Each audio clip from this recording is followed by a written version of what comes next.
let's hear from the coaches, our coaches. They're up in Brisbane with Nick McArdle. And Nick, how's the heat up there in Brizzy?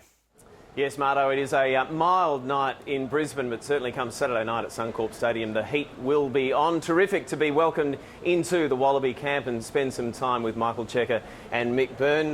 Gents, thanks very much for that. Check, one of the things that we notice when we come in here is everything's really positive, upbeat, and some might think that's a little bit surprising given that it's been a tough couple of weeks for the Wallabies.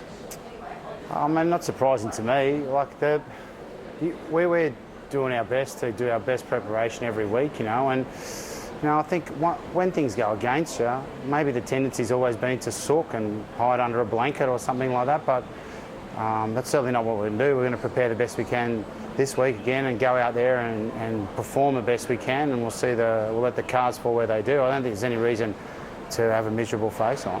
All right, Mick, let's talk a bit about the line out, and Nathan Sharp, he tweeted this week, he said, can everyone just cool their jets a little bit? He said there is no reason that the line-out can't work effectively with Michael Hooper and David Pocock in that side. Do you agree? Yeah, definitely. I think, it's good for Sharpie to come out with that sort of the comment. He's been there and he's probably one of the most experienced players, Australian player that's been there.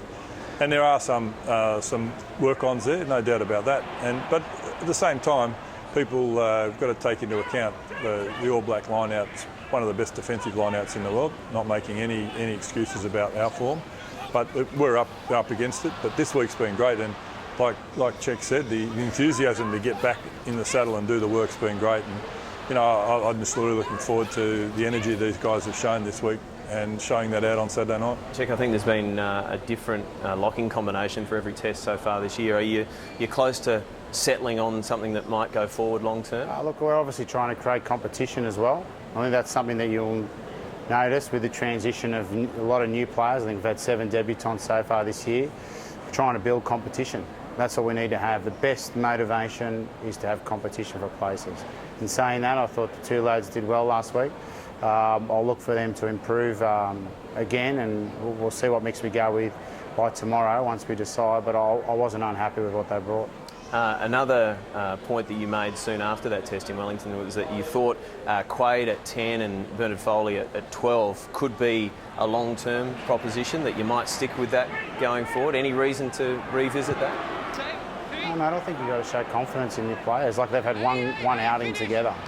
And, I know everyone else is saying all different things, but when all that's happening, it's my role to stay calm and understand exactly what each player brings and put the right selections together. And I believe in those 2 guys, and I've got no doubt that they're going to, as they build their partnership together, they're going to form a pretty nice one that's going to play some good footy for us. Another selection dilemma perhaps that you've got is around the outside backs and particularly the wing. And Mick, I'll go to you on this. Drew Mitchell, having made it through training, we understand pretty heavy training session. Is it fair to throw him into perhaps a starting spot, considering he hasn't had much rugby?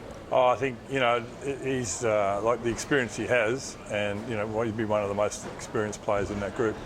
He's been there the whole time chatting, and he's been part of that group, so he's ready to go. And when players with that experience are ready to go, you've got to give them that opportunity. So, we'll see how he goes through training tomorrow, and, looking forward to when he does finally put the jersey on there, just looking forward to him. He's chomping at the bit to get out there. So no doubt he's eager to get into it. One final one, Check, for you. In the wake of what happened in Wellington, Nigel Owens is the referee this weekend. Are you expecting the Wallabies to be shown more respect and be treated with more decorum that they were shown in Wellington?